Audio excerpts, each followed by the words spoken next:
জাকসু নির্বাচনের মনোনয়নপত্র প্রত্যাহারের শেষ হচ্ছে আজ। আগামীকাল চূড়ান্ত প্রার্থিতা ঘোষণার পর শুরু হবে প্রচারণা। এ বিষয়ে বিস্তারিত জানাতে সরাসরি যুক্ত হচ্ছেন আমাদের সহকর্মী দেওয়ান ইমন। ইমন, জাকসু নির্বাচনের সবশেষ কি তথ্য আছে আপনার কাছে, বিস্তারিত আমাদেরকে জানাবেন।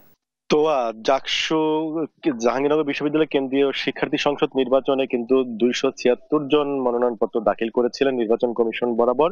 সেখান থেকে প্রাথমিক যাচাই বাছাই শেষে কিন্তু 20 জনকে বাদ দেওয়া হয়েছিল এবং সেই 20 জনকে আপিলের একটি সুযোগ দিয়েছিল নির্বাচন কমিশন।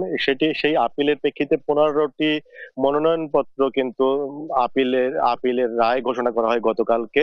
এবং সেই রায়টি ঘোষণার পরেই কিন্তু